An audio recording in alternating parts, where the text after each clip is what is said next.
Kenapa saya mau cerita tentang masalah ini semua? Saya terinspirasi dengan sebuah buku ini.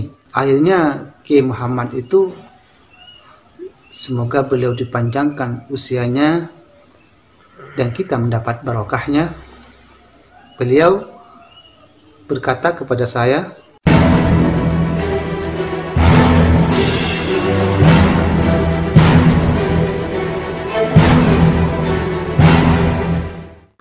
Assalamualaikum warahmatullahi wabarakatuh. Selamat berjumpa kembali dengan Gus El Madura.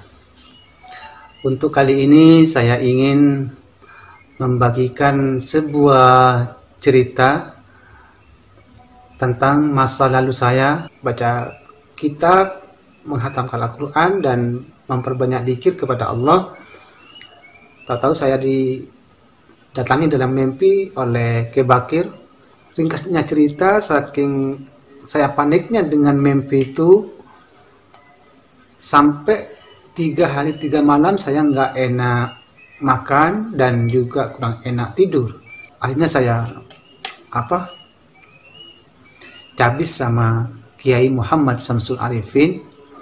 Kiai, saya punya mimpi. Ya, mimpi apa? Kata Kiai Muhammad, bahwa saya mimpi begini didatangi oleh Kiai Bakir, dan saya sampaikan bahwa saya benar-benar terganggu pikiran dan hati saya dari gara-gara mimpi itu. Akhirnya Kiai Muhammad itu, semoga beliau dipanjangkan usianya dan kita mendapat barokahnya. Beliau berkata kepada saya, suatu saat kamu akan menjadi orang alim.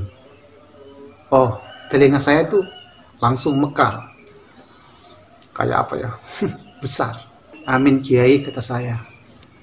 Apa yang disampaikan Kiai Muhammad? Ya, jika kamu belajar. Nah, saking malunya saya sama Kiai, karena saya akan jadi orang alim kalau belajar.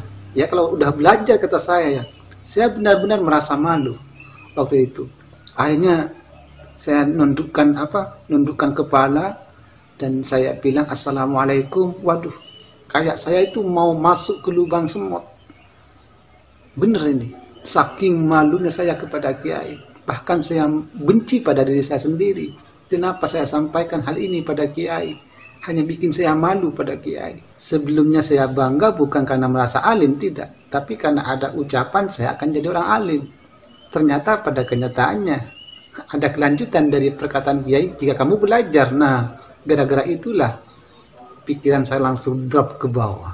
Dan ringkas cerita, nggak lama dari itu saya tahun 2003 saya nikah. Semenjak saya nikah, maka keesokan harinya itu langsung saya menyusun sebuah kitab, yaitu tentang masalah doa-doa dan azimat-azimat. Nah, kitab yang pertama kali saya susun ini.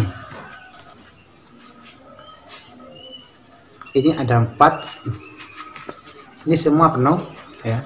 Tapi bukan untuk mengamalkan, ya. Cuma mengumpulkan lah. Saya nggak punya apa-apa. Cuma mengumpulkan saja. Sampai saya itu membeli kitab-kitab azimat yang ada di pasaran, yang baik yang berupa bahasa Arab maupun yang terjemahan. Setelah saya teliti, ternyata kebanyakan sudah dirubah sama ulama-ulama. Asalnya itu kan ada kotak-kotak seperti ini. Ini kan ada kotak-kotak. Ini ada rahasianya ini. Salah satu kalimat, satu huruf, hancur dulu. Azimatnya itu hancur. Dan karena sudah saya memperdalami tentang masalah azimat, rahasia-rahasianya, sampai saya mengarang sebuah kitab yang saya kasih nama Azimatul Kubra. Ini rahasia-rahasia azimat saya kumpulkan, ada di sini. Ini semuanya ada di sini. Nih. Ada isinya semua. Ibaratnya ini adalah kamus azimat. Seperti contoh kitab Samsul Ma'arif, itu banyak dirubah. Yang ada di dalam itu banyak dirubah. Sehingga kalau tidak paham tentang masalah azimat, maka akan menemukan banyak kesalahan di azimatnya. Dan saking karena saya hobinya di bidang itu juga, saya sampai menyusun sebuah kitab. Ini masalah ilmu nujum, karena saya hobi. Ini kitabnya ilmu nujum, ini sampai udah lepas ini kulitnya. Ini kitab ini saya kasih nama kitab-kitab bebukon aku. Kitab bebukon aku. Ini kitabnya. Tuh. Ini semua saya yang nulis. Ini kitabnya. Tak lama dari itu juga saya ini nulis tentang masalah azimat juga. Ini kitabnya. Ini masalah azimat. Ini masalah azimat. Karena saya hobi. Ya hobi nyusun lah, menyatukan tentang masalah azimat. Ini juga. Ini kitabnya. Ini full semua. Itu semua, ini semua saya tulis setelah nyampe di sini. Tapi tidak dalam waktu singkat ya. Ini lagi, kalau ini tentang masalah kitab fikih. Ini tentang masalah kitab fikih. Saya nyusun kitab fikih. Ringkasan kitab fikih dengan bentuk bahasa Indonesia. Maklum dulu masih tidak ada HP, jadi saya pakai tangan. Ini kitabnya. Saya pernah mengarang kitab ini, isinya tentang masalah doa-doa yang istijabah baik dari Rasulullah maupun dari para ulama. Ini full semua. Di tengah-tengah itu juga saya mengarang kitab ini, kitab Qaulul Qail fi Bayanis Syari'ati wal Haqiqah. Ini saya kasih nama kitab Qaulul Qail fi Bayanis Syari'ati wal Haqiqah. Ini full semua. Ini kitab ini berbahasa Madura dan isinya ringkas, tidak memakai Al-Quran, hadis. Jadi saya ambil secara intisarinya karena ingin saya membuat karangan kitab tentang masalah tasawuf yang secara ringkas. Karena ringkas isinya, akhirnya saya kasih nama Qaulul Qail fi Bayanis Syari'ati wal Haqiqah. Ini saya susun pada tahun 2008. Saya susun ini dalam 1 minggu. Qaulul Qail fi Bayanis Syari'ati wal Haqiqah. Ada juga kitab, tapi nggak ada di sini ya. Namanya kitab Jembatan Thariqah. Itu saya tulis dengan bentuk bahasa Indonesia. Kurang lebih tebalnya seperti ini. Ada juga kitab masalah ilmu nahwu, saya kasih nama kitab Asasun Nahwi yang berbentuk syairan berbahasa Madura. Itu saya karang dalam waktu 3 hari. Kurang lebih tebalnya seperti ini. Saya kasih nama kitab Asasun Nahwi. Ada lagi saya pernah mengarang juga kitab tentang masalah 40 hari, 100 hari, 1 tahun, 1000 tahun, 1000 hari, 1000 hari, ya itu tentang masalah orang yang meninggal. Pernah saya menyusun kitabnya dan tebalnya ya kurang lebih seperti ini. Tapi dipinjam orang dan saya lupa siapa yang meminjam, sudah nggak ada di sini. Juga pernah saya menyusun sebuah kitab, yaitu kitab tentang ilmu nahwu, persatuan antara kitab Kawakib, Alfiyah Ibnu Malik, Izzi, Jurmiyah, Kailani, dan masih banyak lagi. Saya satukan di dalam dan akhirnya menjadi sebuah buku yang tebalnya seperti ini. Ini nama kitabnya saya kasih nama kitab Istiqomah. Kalau ini masih belum selesai, lanjut sampai sekarang. Ini sudah mencapai 144 halaman. Dan ada lagi kitab yang saya kasih nama kitab Thariqah Adabiyah, atau bisa dikatakan juga kakak dari kitab Jembatan Thariqah, sampai mendapatkan dua seperti ini. Saya tulis kurang lebih dalam waktu 1 bulan. Tapi saya sudah bakar kitab itu. Ceritanya begini. Jadi kitab Qalal Qail fi Bayanis Syariati wal Haqiqah dan kitab Jembatan Thariqah dan kitab Thariqah Adabiyah saya haturkan kepada Kiai Muhammad Syamsul Arifin. Dan akhirnya saya ke sana karena Kiai memang lagi sibuk waktu itu. Akhirnya saya ke sana dan kebetulan saya sudah kangen sama Kiai. Saya tabis kepada beliau dan saya tanyakan tentang masalah 3 kitab yang saya susun itu, yaitu kitab Qalal Qail fi Bayan Syari'i wal Haqiqah, kitab Jembatan Thariqah, kitab Thariqah Adabiyah. Apa yang disampaikan Kiai, kata Kiai itu bagus, alhamdulillah. Cuma tapi banyak kebay boleh kitab saya banyak menjurus ke orang syariat.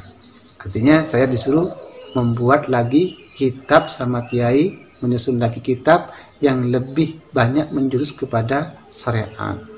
Berarti kitab saya menurut Kiai bahasanya sangat tinggi dan memang saya rasakan hal itu. Artinya kalau dibaca orang-orang biasa bisa jadi nanti kalau tanpa ada yang memandu bisa jadi nanti banyak yang tidak paham. Tapi bukan sesat, tidak, terlalu ketinggian soalnya begitu. Dan selama saya mengarang kitab Thariqah Adabiyah itu, setiap saya mau menyusun, saya memikul kitab untuk dibuat rujukan sebanyak 40 kitab. Jadi saya harus membawa kitab 40 kitab, saya pikul seperti ini, ke atas ke bawah, untuk ke surau, ke rumah, ke surau, ke pusat. Saya tidak merasa tahu, pegang hakikat tapi jangan lepas syariat. Itu pesan Kiai Muhammad Syamsul Arifin kepada saya. Dan nggak lama dari itu, akhirnya saya berpikir kira-kira kitab apa yang pas untuk saya susun. Akhirnya saya mencoba menyarahi, mengasih sarah untuk kitab terjemahan yang tetap berbahasa Madura. Dan saya sudah minta izin kepada beliau, kata beliau, ya nggak apa-apa. Dan kalau bisa tulisannya itu jangan sampai dirubah, baik bahasanya maupun gaya tulisannya. Bulan Agustus ini, tanggal 2016 bulan Agustus. Jadi tetap ini bahasa terjemahan yang asli dan ini adalah sarahnya. Tapi ini belum selesai. Akhirnya ya saya ketik pakai laptop dan sudah insya Allah nyampe sekitar 1/4 lah terjemahan. Itu lengkap dengan syarahnya, tapi sudah lama sekali tidak saya teruskan. Karena seperti yang tadi saya sampaikan, saya banyak kerepotan di sini, banyak benturan-benturan yang membuatnya saya tidak ada waktu untuk meneruskan kitab ini. Ada lagi kitab yang saya susun, yaitu kitab Hakikat Cinta. Boleh kalian baca, kemarin sudah saya upload di channel ini, di Gus El Madura. Silahkan sampai cari, di sana ada kitab Hakikat Cinta, kurang lebih 256 lembar. Dan pernah juga saya mengarang kitab, waktu itu mengarang kitab Sangkar Sastra, karena memang saya agak hobi di bidang sastra, di bidang puisi, di bidang syair, di bidang pantun, saya hobi. Akhirnya saya membuat sebuah kitab Sangkar Sastra. Tapi kitabnya sudah rusak karena memang nggak selesai. Itu adalah kamus tentang masalah sastra, tapi nggak selesai. Saya jenuh. Kenapa saya tidak diteruskan? Karena saya khawatir kitab itu nanti hanya dibuat oleh anak muda untuk percintaan. Kalau nanti kitab kamus Sangkar Sastra itu hanya dibuat untuk percintaan, celaka saya. Saya yang paling banyak belajar itu banyak mengarang kitab itu mulai tahun 2003 menyusun buku ini. Dan ini jadinya ya seperti ini kitabnya. Tapi ini ada yang hilang. Sebentar ya, saya kasih tahu ke sampean ini. Apakah saya merasa hebat dengan semua itu? Tidak. Karena jujur seperti yang tadi saya sampaikan, saya tidak tahu apa-apa.